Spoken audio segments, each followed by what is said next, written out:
Welcome to Live Daf, your online Daf Yomi Shir. Shalom Aleichem, welcome back to today's Daf Yomi Beitzah Daf Zayin. We begin at the first wide line, in the middle of that line, V'ibois Emo. Let's do a quick refresher here.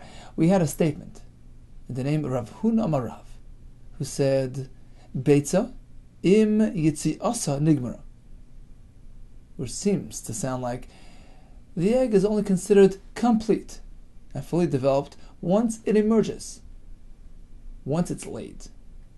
What does that mean? What was he trying to say? We had several suggestions yesterday. Firstly, perhaps he means that when it's still within the hen's system prior to laying, it's considered like part of its flesh cannot be eaten with chalav. It's like basar b'chalav. The Gemara negated that. We have a Beitzah that you can eat that egg with chalav, even if it's inside the hen, if it's fully developed. So you shechted a hen, you found fully developed eggs in there. It's an egg. It's no longer flesh. So that was off the table. The next suggestion, perhaps he meant to say that if it emerged completely, if it was laid before Yom Tov, then you're safe. But if you find it inside the hen on Yom Tov, it's asur. The Gemara negated that as well. It's untrue. Then the Gemara proceeded with this suggestion. Maybe he meant that when the egg was laid, it's considered nigmar, fully developed, and has the ability going forward to produce more chicks. And then afkamina would be lemekach hamemkar, for commercial purposes. So you go into the marketplace, you ask for an egg laid by a live hen, you want something that can produce further chicks. And therefore, if they mislead you and they give you something that they found inside a slaughtered tarnagolis, sale is null and void. So that was the third pshat in Rav Huna Amarav. The Gemara brought two stories to back that up. Indeed, scientifically it holds true. And firstly, it has to be laid to have the ability to produce. And number two, the second story proved that it had to have been fertilized by a male, by a rooster, to have that ability to continue producing further. So his fellow came into the market, asked for these types of eggs, and was given other types. Rav Ami ruled, Mekach To'os. That's not what he wanted. He wanted something that could be used for commercial purposes, produce more eggs. So that was the pshat in Rav Huna Amarav. Beya im yitziasa nigmara. It's only considered fully developed once it's laid by a live hen. Then has the ability to produce further. Continues the Gemara today on the first wide line. Perhaps we can provide another interpretation to Rav Huna Amarav's statement. You know what he meant when he said that when it emerges, when it's laid, it's considered complete.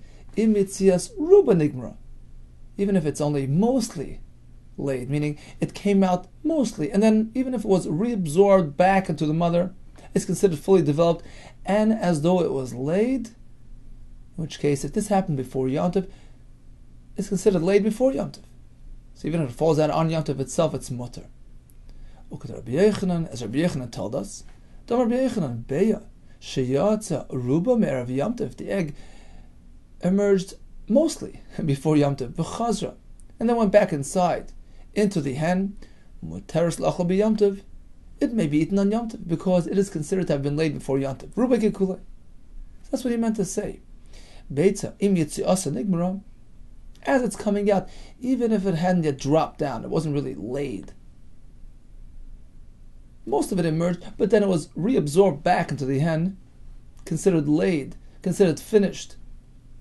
And even if it ends up coming back out on Yom Tov itself, that's not called Beitzah Shenolda b'Yom Tov. V'ikad Amar, there's yet another version, another way to explain Rav Huna Amarav, just the opposite. Mayim yitziasa nigmara. When he said yitziasa nigmara, you know what he meant? Im yitzias kula nigmara. Dafka, if it's fully out, fully laid, then it's considered a Beitzah Shenolda. Im yitzias kula in, if it was completely laid, then that's really considered developed, finished, produced. That happens before Yom Tov, you're safe. Avul Rubalai, but if only most of it came out before Yom Tov, then it was reabsorbed and it came back out on Yom Tov itself. That's called an egg that was laid on Yom Tov. Ulafuki, the Rabbi Yechanan, as opposed to Rabbi Yechanan, who applied the concept of roiv in this case. Gufa, let's review the Beitzah that we learned yesterday. Hashoich adis hatarnagolos. Umot soba beitzim gemuris. So he slaughters the tarnagolos, he finds some eggs inside, completely developed eggs. Mutarois la'achlam b'chalav. They can be eaten even with milk.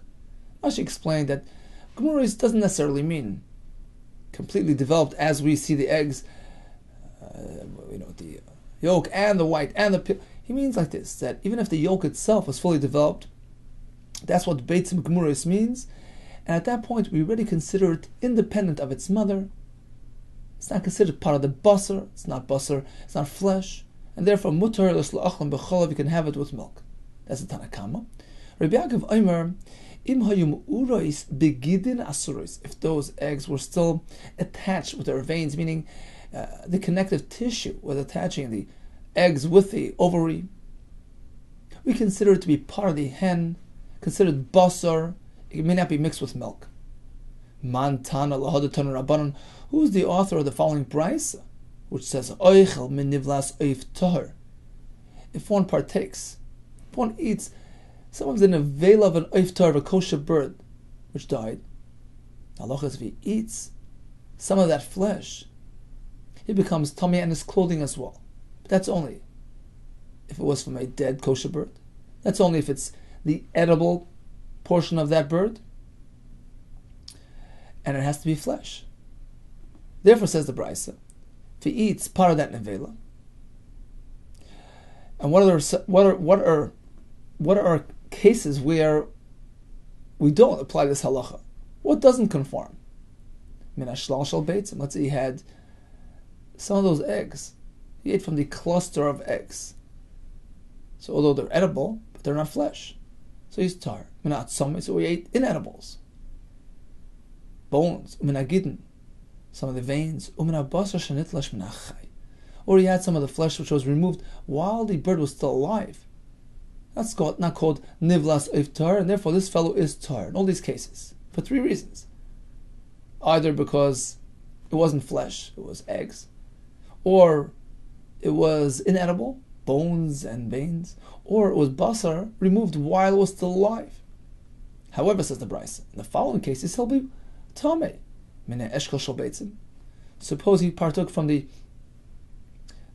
in the eshkel, that's the ovary to which the eggs are attached. That's the thing that produces the eggs. That's certainly considered flesh. Mina kurkivan, we ate from the crop, part of the intestinal system. From the intestines. Or he took some of the fat and he liquefied it. V'gam, and he swallowed it. In all these cases, he's tamei, because he took some of the basar, some of the edible basar of this nevela. So that's the Beitzah. Continues the Gemara. Man Tana, who is the Tana who says min hashlal shel beitzim tar? We just learned that if you took from the cluster of eggs, these developed eggs within the hen, it's not considered part of the flesh. It's not considered part of the tarnagolos, and therefore he's tar. Who's this shita?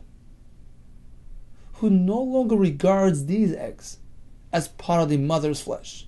Rav Yosef de loik Rabbi Yaakov. I'll presume it's inconsistent with Rabbi Yaakov's shita, who said that even eggs found inside a mother are considered basar with respect to Isser Basar B'chalav. And here we see, we no longer regard these eggs as part of the mother's flesh. And therefore he's not tamei if he eats them. Dik Rabbi Yaakov, because according to him, Ha'amar, didn't he tell us? Im hayu mu'rois begidin asurois. If these developed eggs were still attached to the ovary, if they were still connected with that tissue to the ovary itself, we treat them like basar. You can't have them with milk. Amalei Abai responds to Rav Yosef, why are you comparing? Perhaps they're two separate halachas and unconnected. Dilma, perhaps. Ad kan loika Amar Rabbi Yaakov Hasam. You know where Rabbi Yaakov says that a developed egg found within the hen is considered basar with respect to mixing it with milk? Ela le'inin isura, that's when it pertains to isurim. So the Rabban applied a gzera. Although min Torah, it's an egg. It's not basar, but it appears very similar to an egg. It appears to be to the flesh. It appears like it's part of the hen. Chacham said to avoid confusion, don't have it with milk. Aval le'inin tuma. But when it comes to the other brisa, which discusses tumas nivlas oif tar, why? Perhaps over there we don't say that these clusters should be considered part of the flesh. Why? Perhaps you'll say, why shouldn't we apply the same gzera when it comes to tuma? Let's treat this cluster of eggs as part of the mother's flesh. Answer is afushi tumu. By doing that, you would be increasing tuma potential. Va'afushi tuma medrabbanan le'mafshinin. Rabbanan don't like to increase tuma in the world, unless there's a need to do so. But here, how common is it to find a cluster of eggs and a dead bird? It's an uncommon scenario. Therefore, the Chacham did not see a reason to go apply gzera and make it tummy. So according to Abaye, this brisa, which treats the shalal shal beitzah, this cluster of eggs, like non-flesh material, could be following Rabbi Yaakov. Because over here we're speaking about tumah. Chacham wouldn't apply a gzera in this case, as opposed to Rabbi Yaakov, who's speaking about Isser. Don't have it with milk, because it appears like flesh. It appears like part of the basar of the tarnagoylas. Over there we do that gzera, but not over here by tumah. There's another version of this discussion. Man tana mine eshkol shel beitzim tameh. The Brisa mentioned that if a person partakes in the eshkol of beitzim, he's tameh. You consider it as flesh. The Gemara at this point figures, according to this version, that eshkol shel beitzim is not referring to the ovary, to the flesh holding the eggs. Rather, we're speaking about a cluster of eggs attached to the ovary. So it's a reference to the eggs itself. What does the Brisa say? He's tameh. If this was part of an avela of a iftar, that means we treat it like basar. Amar Rav Yosef, who is this? Rabbi Yaakov. This is Rabbi Yaakov. The Amar, who told us, Im hayu mu'uros begidin asuris. If this cluster of eggs were still attached with their connective tissue to the ovaries, they're asur, they're considered like flesh. This is exactly what the Brisa is saying. We treat them like flesh. And if he eats them, he's tameh. Amalei Abaye responds to Rabbi Yosef, how do you know eshkol means the eggs? Perhaps eshkol is considered like flesh because it is flesh. It's not the eggs. It's the thing holding the eggs. It's the ovaries holding the eggs. How do you know that the Brisa, when using the word eshkol, is referring to the eggs that are hanging on the eshkol, hanging on the ovary? Dilma eshkol gufi, perhaps it's the eshkol itself, it's the ovary itself, the flesh itself, and that's why the Brisa says he's tameh upon eating this, because he ate basar tameh. But when it comes to the eggs, maybe they're not considered basar. So you don't have a raya from here to Rabbi Yaakov. Perhaps they'll say eshkol gufi ma'ila memra. If the eshkol is the actual ovary itself, which encases the eggs, which holds the eggs, ma'ila memra, why would the Brisa even have to discuss it and say that it's considered like flesh? Of course it's flesh. It is flesh. What's the chiddush? The answer is midi dehava kurkavan. You know what it's like? It's like the kurkavan, which is the crop, ublemi ayin, the intestines of the animal, of the bird. Why does the Brisa make mention of those? The avog of the basar, although they're full-fledged meat, kivan the ika inchi, but nevertheless, since there are some people who hesitate, the ika inchi delay achli, who don't want to go near their stuff. It's not something that they desire to eat. They don't consider that to be food, and therefore I would think perhaps it's not basar. If you eat it, you're not tummy. It's shechlashmina. That's why the Brisa had to spell these out to say, even though they're not really something that people desire, in halacha they're considered flesh, considered basar. Hachanami here as well when it comes to the ovary, the eshkol holding the eggs. Perhaps I would also say, given the ika inshi achli, since some people don't desire this thing, they wouldn't eat it. It's shechlashmina, and that's why the Brisa has to say it is considered basar. So we're speaking about the eshkol holding the eggs, but the eggs themselves, that wasn't really part of the discussion here. And perhaps the Beitzah is not following Rabbi Yaakov, who says that even the eggs are considered the basar. So in conclusion, we had a statement, the name of Rav Huna Marav, Beya Imitzi Asa Nigmar. We had 5 options. Just quickly, first we said maybe he's telling you that the egg inside cannot be eaten with chalav. We had a Beitzah which disagreed, Tanakama, who says that even eggs inside the hen are considered eggs and may be eaten with chalav. So that was off. Next proposal, egg inside and hen on Yom Tov is muktzah, is lacking hachana. Well, that didn't work. You know what he meant? The egg, only once it's laid, is considered fully mature and developed and has the ability to produce further. Another pshat proposed today was, as long as it came out ruba, it mostly emerged. That's considered a leda, it's considered to have been laid, and if that happened before Yom Tov, even if it was reabsorbed back into the hen, it's considered laid. So if it fell out on Yom Tov, it's mutter. Fifth pshat was just the opposite. It has to be fully laid before Yom Tov, otherwise it wouldn't work. Then the Gemara quoted the Beitzah, machlekes, regarding developed eggs found inside the Tarnagolos. Tanakama says, eggs are eggs. You can have them with milk. Rabbi Yaakov says no, and the Gemara explained that it was a gzera d'Rabban because it can be mixed up with flesh. There's room for confusion. Let's treat it like flesh. We had a Beitzah discussing a similar concept by Nevelas Oiftar. Initially, the Gemara figured it's going to be a stira to Rabbi Yaakov. Rabbi responded. Then the Gemara says perhaps we have a right to Rabbi Yaakov, and Abaye negated that. Continues the Gemara, Tanu Rabbanim, we learned in a Beitzah. Kol shatashmisha b'yayim, any animal which mates during the day, noilad b'yayim, will produce its offspring only by day. Kol shatashmisha b'layla, any animal who mates at night, noilad b'layla, he will produce his offspring only at night. Kol shatashmisha bein b'yayim bein b'layla, any creature which mates by either day or night, noilad bein b'yayim bein b'layla, he will produce his young indiscriminately during daytime or nighttime. So the zman of leda, whether it's laying eggs, producing offspring, producing children, is something which corresponds to the zman of tashmish. Explains the Gemara. What are examples of these creatures? Kol shatashmish b'yayim yol b'yayim. If it mates by day, it gives birth by day, zutan negolas. That's the hen. It mates during the daytime, and therefore will lay its eggs only during daytime. Kol shatashmish b'layla. Nod b'layla. If there's tashmish at night, there's laid at night, zu atalef. It's referring to a bat. Kol shatashmish bein b'yayim b'layla, and there's a girsa which adds noilad bein b'yayim b'layla. Which creature is not limited by day or night? Adam chadadamilei, a human being, and similar species. Amar, let's go back for a second. Kol shatashmisha b'yayim, noilad b'yayim zu tarnagolos.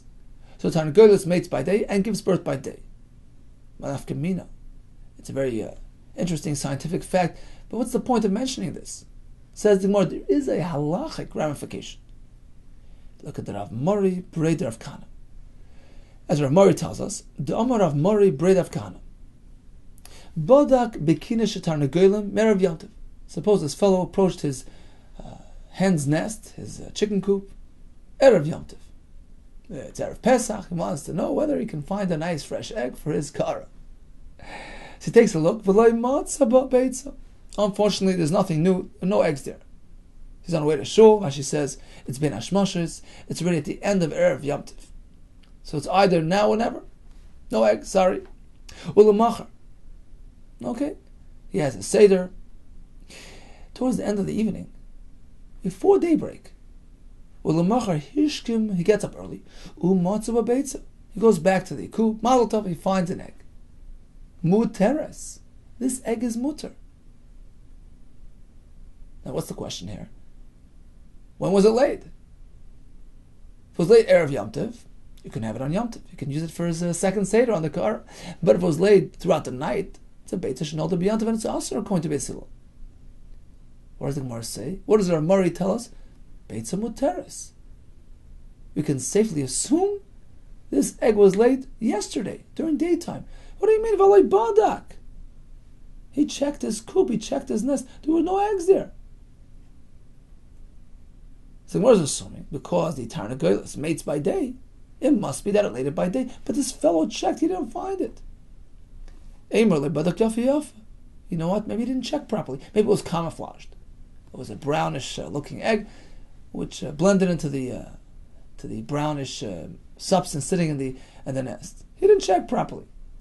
But really it was there during daytime. Let's assume that happened because that's when a chicken lays eggs.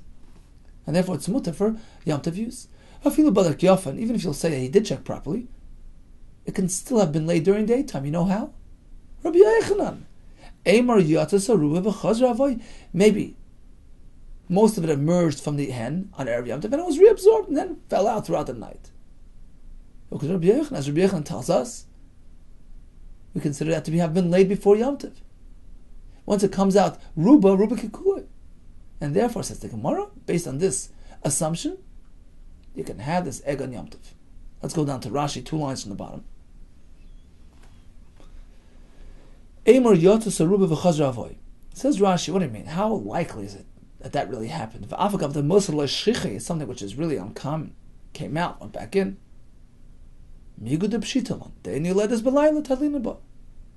Since we know for a fact that it's been scientifically proven, stated in the Gemara, Tarnagolis who mates by day gives birth by day. The only way to explain this egg was that apparently it was really laid on Erev Yom Tov. So although he didn't notice it, so either he just simply overlooked, or it came out and went back in. And once Roiv came out, it's considered halachically to have been laid before Yom Tov. It's mutter for Yom Tov use. It's not a Beitzah shnal to be Yom Tov. Continues the Gemara, 5 lines from the bottom. Eini, is that really so? In this case, the egg is mutter. We assume it was laid before Yom Tov during daytime. Va'amar Rabbi Yossi ben Shol Amar Rebbe. He spoke of a similar case. Bodak b'kina shetarnagolos. He checked the nest. Me'erev Yom Tov. So it was the last moment of Erev Yom Tov. Nothing there. He didn't find anything there. Next morning he got up early. He finds an egg at the end of the night. Asura. The egg is asur. Why? Because apparently, when was it laid? During nighttime. Beitzah shnal to be Yom Tov. A minute ago you just told me that we could safely assume it was laid during daytime. Why is Rav Yossi ben Shol saying it's also? Says the Gemara is a big difference. In the second case, we're speaking about a hen who doesn't have the rooster here. She got her ovulation from warming herself on the earth, on the soil, rubbing herself, and that created the egg that brought about the ovulation. In that case, she's not restricted to daytime laying. Why does the egg only lay during daytime? Because he's meshamash b'yom. Corresponds to his mating period. But if in this case it wasn't a fertilized egg, she can lay it at any time, even during nighttime. So in this case, when he didn't find an egg on his way to shul yesterday, he found it only the next morning, or at the end of the night before daybreak. We have to assume it happened throughout the night. It's a Beitzah shnal to be Yom Tov. Rav Mari Nami, says the Gemara, if that's the case. What about in the first story? Rav Mari tells us the egg is mutter. How do you know where the egg came from? Maybe it was an unfertilized egg. Maybe this Tarnagolis decided to be safna me'ara, to warm herself up on the ground. In which case, the egg could have been laid throughout the night. Why should we assume it came out yesterday, right? Who says? Maybe she was safna ma'ara, which allows her to lay at any time, and it came out on that night of Yom Tov. Yachid Rav Mari Nami, Ema ma'ara safna. Answers the Gemara b'dika zachar. Bada, in that case, we're speaking that there was a rooster nearby, in the vicinity. In which case, since she mates by day, she gives birth by day. And that leads to the assumption that it happened really yesterday. B'dika zachar nami, even if there's a rooster nearby, Ema ma'ara safna. How do you know where This came from maybe. This time it was an unfertilized egg. It was mi'ara, in which case she could have laid it throughout the night. Amar Ravina Gemiri, we know for a fact, whenever there's a zachar in the vicinity, she chooses the zachar. Lo safna ma'ara, she won't get her egg using that other method. Rather, she'll get fertilized, and that will produce the egg, in which case it will happen during daytime. And therefore we can safely assume this egg was laid before Yom Tov. Vad kama, until what point, how far away will the zachar be that we can assume that she preferred getting fertilized from the zachar? Amar of Gamda Mishmei de Rav, Kolecha de Shama Kole Bimama. As long as he's within earshot, as long as she can hear his crowing, his noise, his koil during daytime. Rashi says the koil travels less during daytime. So as long as she can hear him during daytime, which is a zman of mating, we can safely assume that it was a fertilized egg, in which case the egg will be mutter because it was certainly laid before Yom Tov during the day. In fact, Rav Mori himself applied this concept halacha l'maisa achitun bati in a case where the rooster was up to 60 houses away, great distance, but since she could still hear his koil, that's close enough. Let's say there's a river between the hen and the rooster. Lo yavar, she won't cross it, in which case we can't include the rooster into the equation. V'ika mabrav, if there's a bridge crossing that river, avra, she'll cross over, in which case you can rely on the rooster. V'ika metzra, but if the river only has this improvised type of bridge, ropes from side to side with some planks, that's not safe enough for the hen. She won't cross the bridge using that type of metzra. Or she won't cross, in which case you can't incorporate the rooster into the equation in this case. But, says the Gemara, actually, there was a fact, there was a story, v'avra mitzra, that the hen did cross the metzra.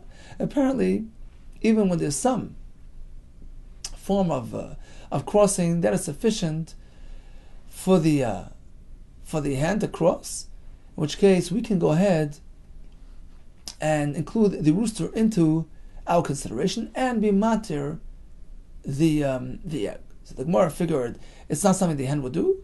Fact is, we saw that the hen did cross the mitzvah, so it's good. Mayukimta. Now let's go back to the halacha.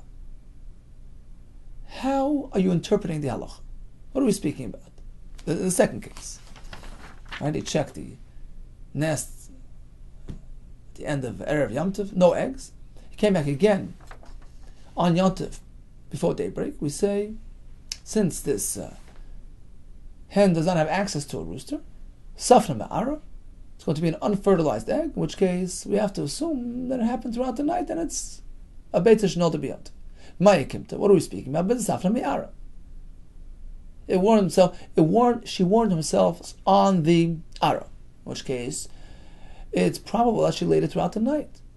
If that's the case, says the Gemara, my area badak, why do we have to be speaking where he came Erev Yom Tov to check his nest and found it to be empty?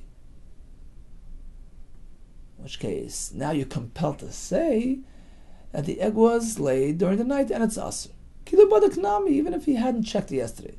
Say this is his first time inspecting his coop. Before daybreak, on Yom Tov. He finds an egg. Mazel tov, an egg. We have to assume that it happened throughout the night. Or at least, there's an equal chance. There's a suffix. It could have happened throughout the night, on Yom Tov. It could have happened yesterday. So it's like a 50-50 chance. And the suffix in this case would be l'chumra, because we discussed this in Naf Gimel. Although perhaps it's only the Rabbanon, but it's a davar sheish l'matirn. It's a limited time isser, in which case, even if it's a suffix, we don't go l'kul. So skip the first inspection. Suppose you only came once, finds an egg. We're not sure when it came.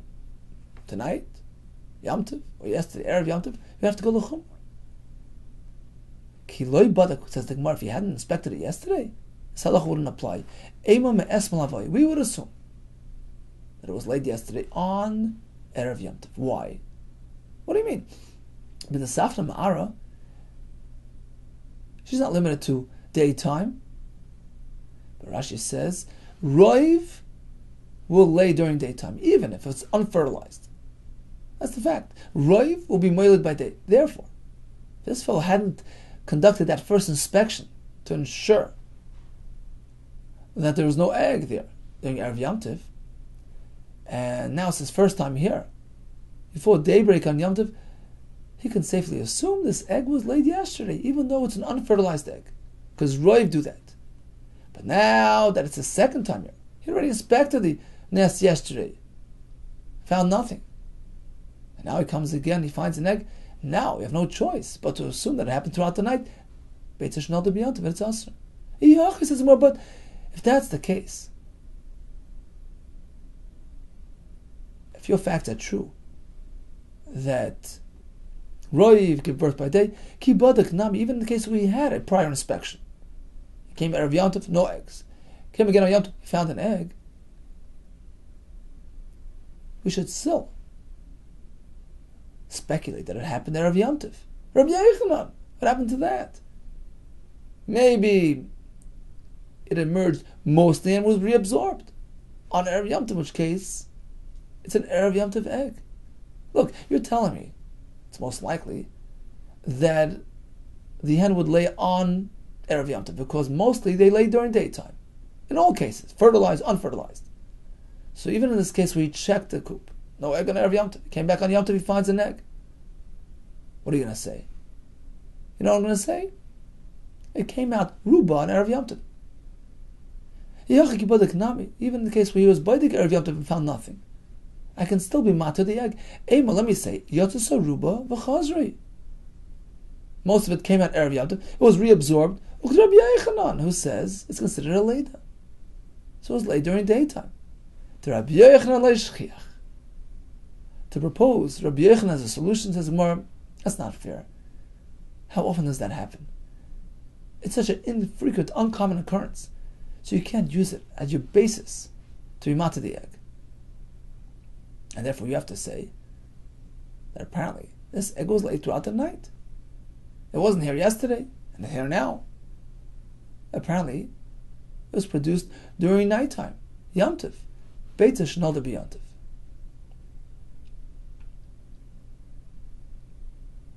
Oh, now you can ask a kasha. Rabbi Yehuda is not shchiach. Well, a minute ago, we used Rabbi Yehuda. In the first case, right, the first case we're speaking about, there was a zachar in the vicinity. Right? Same type of case. He checked it Erev Yom Tov, no egg. He found an egg on Yom Tov. We said, well, since there's a rooster in the area, mating by day produces a daytime egg. What do you mean? There was no egg yesterday. Gemara says, well, maybe you overlooked it, or Rabbi Yehuda. It was Yatzis Aruba and was reabsorbed into the hen. So you did use that as part of your equation. And over here you don't want to use it? Let's go to Rashi. About 2-3 lines up. To Rabbi Yehuda leishchicha.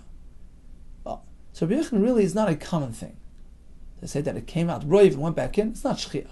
But sometimes we are forced to use it. Helkach says Rashi. But the ikas zachar in the first case, where there is a male around, given the kimla the einal yiledus balayla, we know for a fact that it's not going to give birth at night. Talin Rabbi Yehuda. So we're compelled to attribute it to Rabbi Yehuda. Apparently, it came out ruba on Erev Yom Tov and was reabsorbed. It's not something we like to say, but out of necessity, you have to apply that as a possible scenario. But in our case, where it warms mi'ara, unfertilized, a nighttime laying is more common than coming out and going back in. So it's all a matter of context. In the case where there's a rooster, where it's impossible that it would lay at night, so the only solution would be it must have laid by day, you just didn't notice it because it went out, came back in. In the case where we're safna ma'ara, we're not limited to daytime laying. It's more likely that it was laid at night than to say it was laid during daytime, you using Rabbi Yehuda and went out, came back in, so not shchiach. Therefore we assume it was laid during nighttime, Yom Tov, it's a Beitzah shnal de b'yom Tov. So in conclusion, we had 2 cases that we just discussed. In both cases, we're speaking, he got up before daybreak on Yom Tov and finds an egg in the nest. In a case where there's a rooster in the vicinity, the egg is mutter. Whether his fellow actually checked his nest before Yom Tov, or he didn't check the nest, meaning it's a chiddush. Even if he checked the nest before Yom Tov, didn't find anything there, the egg is mutter because since there's a rooster, tashim shvayim leida bayim, we have to assume it was yotzes arubim be'erev Yom Tov, and it was a daytime egg. It was not a Beitzah shenolda b'Yom Tov. In the case where there's no zach in the area, so it depends. If he actually examined the nest before Yom Tov and found nothing, and only found it now, we have to assume it was noda b'layla and it's asur. If he didn't check the nest, in that case, we could safely assume that the egg is mutter because it's most likely that it was laid during daytime. As Rashi and Tosfos both point out, that in roif cases, the hen would lay during daytime. So unless we have strong indication otherwise, we can assume that this egg was produced on Erev Yom Tov. Continues the Gemara with another statement in the name of the same Anda Amar, unrelated to our discussion. Rabbi Yosef and Shalom Rabbi, Hai Tuma, Shchika, these crushed garlics, Sakanta Legluya, you're not meant to leave them exposed because the snake might be attracted to it, partake from it, and leave his venom behind. Continues the Gemara. So we had three machlokes in the Mishnah between Beishamai, who are Mekel, and Mesil Machmer. First, regarding the Beitzah shenolda b'Yom Tov, Beishamai mutter, Mesil asur. Now we're going to discuss the other two cases. Beishamai Misar b'Kazayis, v'Chametz b'Kaseves. So sour, which is sourdough, which is a leavening agent, which can actually produce chametz, is more chomer than chametz itself, which is a rather lighter form of chametz. It's only a chametz product. It's not the source of the chametz. So if we say Beishamai, when it comes to sour or more machmer, we work with a smaller shear. Even a kazayis is asur. Chametz is more kal. You need a greater shear, kesev, the size of a date. They still hold sour and chametz have the same shear, kazayis. What's Beishamai's reason to differentiate? If they have the same shear, and the pasuk should just mention one. Chametz. And chametz is asur, and I would know sar. There's no reason to mention sar. I would say, v'ana amina. Of course, sar is chametz. If chametz is asur, of course, sar is asur. Uma chametz she'en chimutz kasher because ayis. If even chametz, which is not such a severe form of chimutz, is based on a kazayis, certainly sa'ar shechimutz kasher l'kal, of course sa'ar, which is a more severe form of chametz, will be also kazayis. So if they have the same shear, the Torah didn't have to spell them out. We could already learn sa'ar from chametz. Sa'ar because of rachmana lamli. If so, why indeed did the pasuk spell out sa'ar to tell you it has a different shear? Lo yimalcha shi'urei shal zeh, lo yikishir shal zeh. They have different shiurim. Sa'ar is a kazayis. Chametz keseves. Ubeis Hillel, who hold that it's the same shear, they respond, tzrichi, no, there's no indication that there were different shiurim. Why did the Torah spell them both out? Because they're both needed. They both have a chiddush. I couldn't learn one from the other. Because Rachman Asar. Had the Torah only mentioned Sa'ar, I would say, yeah, that's asur, because that's a severe form of chimutz. But chametz, which is a lighter form of chametz, perhaps it's not asur, it's richa. That's why the Torah mentions chametz. And the same in the reverse. Because Rachman chametz, the Torah only mentions chametz. I would say, yeah, that's a problem. It's edible. But Sa'ar, which is an edible, maybe there's no isser. It's richa. That's why the pasuk found it necessary to mention both. It's not to say that they have different shiur. They're the same shiur kazayis, but each one is a chiddush. At this point, the Gemara figures that the machlekes applies to all types of isurim pertaining to chametz. The isur achila, and also the isur of having it in your possession. Bal yiroi bal yimotz. In both cases, we have machlekes, and Meishama will hold that soir and chametz have different shiurim. Soir is kazayis, chametz is keseves. Ube Shammai less lo Rabbi Zera. Do you mean Rabbi Shammai don't agree with Rabbi Zera? Don't Rabbi Zera. When it comes to achila, everything is kazayis. How do we know? He learns it from a pasuk. Pasach hakosa besar. We find that the pasuk, when discussing Isra Achila, opens with the word Sa'ir, V'siyam b'chametz concludes discussing chametz. Why? Why can't the pasuk just consistently speak about chametz all throughout the pasuk? Why that switch over between Sa'ir and chametz? There's a lesson here. Lo to tell you. Zeu Sa'ir, Zeu chametz.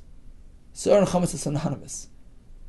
The same share applies to both pikazais. So apparently, even chametz is based on kazais when it comes to achila. We learn it from a pasuk. So how can you say that according to Beis Shammai, chametz is keseves, a different shear? Answers the Gemara, you're right. Leaning achila, when it comes to isra achila, kuli amula pligi, Beis Shammai, we still both agree. It's a kazais all throughout, whether or the chametz. We have a pasuk for that. Ki pligi leaning beer. Discussion applies to the halacha of beer chametz, removing the chametz from your possession. Here we have machlekes. Beis Shammai savri yolayal fina beer me'achila. We don't derive beer from achila. Two separate parashiyos, two separate halachas. When it comes to beer, we work based on different shiurim. Chametz has a greater shir keseves. Ubeis Hillel savri yal fina beer me'achila. We do learn one from the other, and just like by achila, certain chametz have the same shir kazais. Likewise by beer. Chasam Sefer says a beautiful word based on the Rambam Psachim. He says that the chiyuv to be mavar the chametz is based on the concern that the Torah has that you might eat that chametz. And that's Beis Hillel's approach. Beer is connected to achila. Achila is sort of the reason for beer, and therefore they work based on the same shir. Just as is isra achila of kazayis, beer will apply to the same shir. The point is to prevent achila. It's Murnami, we learned likewise. Omar Beitzah Bar Chanina, Machloikes Lin beer. All Machloikes only applies to beer chametz. Avalin and Achila, when it comes to eating, they all agree. Zev is a kazayis, whether it's chametz or sa'ar, it's a kazayis. Tani Nami Hachu, we have a brisa as well. V'lo yirah lecha, there's a gersa chametz. V'lo yirah lecha, sa'ar, zeu, Machloikes, Shimei B'Sham B'Sil. When it comes to Bal Yirah, we have a Machloikes. Shebe Shamer Oimrim Sa'ar B'Kazayis, V'chametz B'Kaseves, Shamer differentiate, B'Sil Oimrim, Zevez B'Kazayis, either way it's a Kazayis. So in conclusion, when it comes to Achila, whether it's chametz or Sa'ar, it's a Kazayis. When it comes to beer, Beis Shammai say Sa'ar B'Kazayis, chametz B'Kaseves, B'Sil say both are Kazayis. Let's proceed to the third machlekes in the Mishnah, between Beis Shammai who is Mekel, Beis Hillel who is Machlo. Hashechet Chayiv B'Yamtiv. The Mishnah says, the Shammai say, Yachpa b'deka b'yichasa. There's the Mishnah on the Beitzah and Aleph. You can take your tool, dig up some soil, dig up some earth, to be machasa the dam of the animal, the bird. Even though it's yamta, you can do that. But still, lo yishchait. You shouldn't do shchita unless he has some offer prepared in advance. The Mishnah continues, they both agree, umaydim, shem shachat. If it's already after the fact, he did the shchita, Shiach b'bedeka b'yichasa should take a spade, dig up some soil, and cover his dam. The Gemara assumes that even Beis Shammai only speaking b'di'evid. Hashechet chayiv oif. Hashechet means the evid in. It's only after the fact. He already did the shchita, okay. Beis Shammai allow him to dig up some earth to cover the dam. Apparently the chatchil loy, but to go ahead initially do this, even Beis Shammai agree you can't do that. Is that so? Ema Seifa. Proceed to the next part of the Mishnah. Beis Hillel Eimrim. Lo yishchai. No, don't do the shchita. Apparently, Beis Shammai allow you to do the shchita. Mechlal Tanakama Sarah. Apparently, Tanakama meaning Beis Shammai hold. Yishchai. You can initiate the shchita. So it's not only after the fact that they allow you to dig up the soil. You can go ahead and do the shchita l'chatchila. Halei kasha. That can be answered very simply. Really, Beis Shammai only speaking after the fact. They don't allow you to go and do this, to necessitate digging on Yom Tov. After you did it, fine. And when Beis Hillel respond and say, Lo yishchait, it's not like they're responding to Beis Shammai, you said, yeah, do shchita. No, you can't do shchita, even according to Beis Shammai. What Beis Hillel meant to say is, Lo yishchat v'yichasa ka'amar. Even after you did the shchita, don't be sheichet, meaning don't complete the procedure which ends with kisi adam.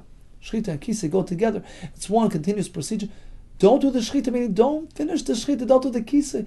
Even after you're done the shchita, it's after the fact. So Beis Shammai allowing kisi adam after the shchita, it's after the fact. kick up the dirt and cover the dam. They still disagree. No, even after the shechita, we don't allow digging up the soil. Okay, let's go on to the next part of the Mishnah, see if it works. They both agree, Shem Shachat, if it's after the shechita, after the fact, we allow. You can take your spade, dig up some soil for kisi hatam. So after the fact, all agree it's mutter. So what's the machlokes? Apparently machlokes is l'chatchila. Machlal de Reisha, apparently the discussion earlier, lavdi evedu, is not after the fact. It's the chatchila. After the fact, they all agree it's mutter to dig up that soil. B'shamay, I'll be mechadish that you can go ahead and do l'chatchila. But didn't they say hashoichet, which sounds only b'diya? So which one is it? B'diya, l'chatchila? We're all confused. Amar Rabba. Hachik Amar. Of course, B'shamay allow l'chatchila. And the Mishnah reads as follows: hashoichet, if one is about to do shechita, he'd like to slaughter. It's not a b'diavad. He's going to do shechita. Shabali Malach, he comes to Bezdin, he comes to the Rav to ask the Shaila. Give me some advice, give me some guidance. May I do this or not? So it's the Chatchila. He's coming to ask what to do. So how should the Rav respond? The Rav tells him, go ahead. Do a shechita, chafar, dig up the earth, and cover the dam. So we sheichet, dig and cover. No, he can't do a shechita. Unless he has soil prepared in advance. So the bottom line is, machlokes applies l'chatchila. Misham may allow you to go ahead to the shechita, even though you know you're going to have to dig up some of that earth. They still don't allow. But b'diavad, all agree it's mutter. That's Rabbi's approach. Rabbi Yosef Amar, he's going to pretty much end up with the same conclusion. There's just a slight nuance between Rabbi and Rabbi Yosef. Rabbi Yosef Amar, Hachik Amar. The Mishnah means like this: Hashoichet shebali malach. You have this fellow coming to the Rav, give me some guidance. Ketet Eimer, how should he guide him? Shami Eimer tells him, go ahead, leich, chafar, dig, shchait, v'chasei. Dig, shchita, and cover. So the order was a bit switched here. Rabbi said, shchait, chafar, kasei. Rabbi Yosef works with a different order. Dig, to shchita and cover. So the Gemara analyzes. But in any case, the point is that you're allowed to do this l'chatchila. We say, no, lo yishchit. We don't allow it. Elam kein haylo offer muchen by dem, unless he had prepared offer in advance. So in any case, when it comes to the interpretation of the machlokes, Rabbi and Rav Yosef both agree that Beis Shammai are allowing l'chatchila. I think we're going to focus on that difference in the terminology between Rabbi and Rav Yosef. What's the point of contention? Amalei Rabbi Abai Rav Yosef. Abai asked Rav Yosef. You spoke one way, Rabbi spoke a different way. What's the point here? Lema Mar v'Rabba. Perhaps you, Mar, my Rebbe, Rav Yosef, v'Rabba, and your colleague Rabba. But the Rabbi Zera Amarav Kamafagisu. Your discussion revolves around Rav Zera Amarav's halacha. That's the point of contention. That's the machlokes between yourself and Rabba. How's that? Rav Zera Amarav hashoichet tzorach sheyitin offer lamata offer lamala. One does shechita. How do you do kisi adam properly? You encase the dam with offer. Offer on bottom, under the dam, offer on top. Shenemar v'shavach hasdamei v'chiso ba'offer. After shechita, you meant to cover the dam be-offer. It's meant to be embedded, absorbed in the offer on all sides. Offer le'nemar doesn't say chiso offer, which indicates just covered from the top. Ela be-offer. What does that teach you? Malamet she'ashechet tzorach sheyitin offer lamata v'offer lamala. You have to have loose earth on bottom and on top. So that's the halacha that Rav Zera tells us. Continues Abaye, perhaps this is the point of machlokes between yourself and Rabbah. You spoke about digging first. Dig, shecht, and cover. Because you hold it needs to be loose earth underneath the dam. Demar Islay the Rabbi Zera. You hold the Rabbi Zera. Therefore, dig up first so you get loose soil beneath the dam. For Rabbi, less like the Rabbi Zera. Rabbi, who spoke about shechita and then digging, doesn't hold the Rabbi Zera. let the dam fall on hot earth, and then dig up some soil to cover the dam on top. That's all you need. Is that the point of machlekes? You're having a kisi adam machlekes? Amalei, Rabbi Yosef responds, no. Bein l'didi, bein l'Rabba. Myself and Rabba both agree. Islam the Reb Zera, we hold the Reb Zera, of course. You need an upper on top and a bottom. It's not a kisi adam discussion that we're having. It's a yamtiv machlekes. The point of our machlekes over here is as follows. Rabba Savar, my colleague Rabba held, if he has loose soil on bottom on which he can place that dam, then he can go ahead, do the shechita, and dig up some more offer to cover the dam. Eloi, but otherwise, if he has only a hard surface, and he wants to start digging now before the shechita to loosen up that soil so that the dam could fall on that, so he's really doing a malacha before the shechita, Loi, we don't allow that. Why? Chashin, we're concerned him a mimlich. He might change his mind in the middle after he started digging. Loi shachat, never get to the shechita, in which case he did a malacha unnecessarily. So that's why Rabbi says, Shchoit chafoir v'chasei, meaning he must have some loose dirt there to begin with, so that the dam could fall on that, and then that allows him to shechit. So now we know he did the shechit. Now it's mutter for him to dig further to get more soil to cover the dam. But if he doesn't have ready-made soil before his shechita, forget about it. You can't go ahead and dig first, because he might get distracted. He might run to mincha and forget about the shechita altogether, in which case he did a malach unnecessarily. That's Rabbah. But according to me, I'm not concerned. Ha'adifa, I allow this. It's better. Rather than prevent him from proceeding in this case, I allow him. I allow him to dig first if he needs. Let's say he doesn't have any loose soil. Dig up first. Do the shechita. Dig some more to cover. That's better. Because if you don't allow him to go ahead and dig first when he needs, it's going to have a worse result. It can bring him to be meineya. It can deprive him of simchas yantiv. He may not have another source of meat.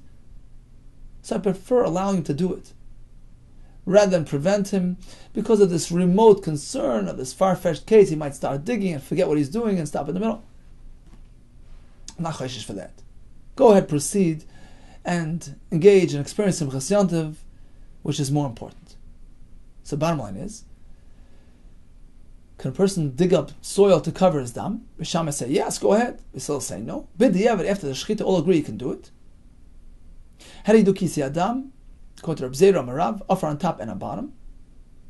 Can you start digging before the shechita to get some loose soil on bottom? Rabbi says no. Rabbi Yosef says yes. Okay, so what do we learn today? We had the statement of Rav Huna Marav, Beitzah Yatzias Nigmara. The Gemara today was speaking about the egg which was mostly laid. So Yitziasa means ruba. And that's also considered a leida. If that happens before Yom Tov, it was an egg laid before Yom Tov, like Rabbi Yechon tells us. According to the second version, Ikad Amri, no.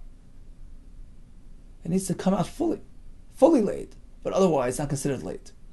What about eggs found inside the hen itself? Tanakama says, eggs are eggs. You can have it with chalav. Rav Yaakov applies Gzera D'Rabbanan, doesn't allow it with chalav. We learned that the time of birth corresponds to the time of mating. Tarngulis, which gets fertilized from a zacha, will only lay during the daytime. Otherwise, it can lay daytime or nighttime. So in a case where he wakes up before daybreak, finds an egg in his nest. So if there's a zacha in the area, we can safely assume this egg was laid on Erev Yom Tov, even though he checked it Erev Yom Tov and found nothing. Maybe he missed it. Or maybe it came out and went back into the hen. There's no zach in the area. So in a case where he checked it in Erev Yom Tov and found nothing, and now checked it on Yom Tov itself before daybreak and found something, it's usher. It happened that night. But he didn't check it before Yom Tov. We can safely assume, since most hens lay eggs during daytime, this thing came out before Yom Tov. We learned about the shear of chametz and sar, achilas kazayis. Bal Yirah, they still say all kazayis, Meshama say chametz, it's not so severe. We allow you till kesevis. We learned about Shchitas Chai V'Oif on Yom Tov. Beisham say l'chatchil, you can do it and dig up some earth to be machaseh. According to Basil, it's only b'di'evid. According to Rabbah, do the Shchita first. According to Rabbi Yosef, even if you need to dig up first, we allow it to enable you Simchas Yom Tov. Kol tov to you and much hatzlacha.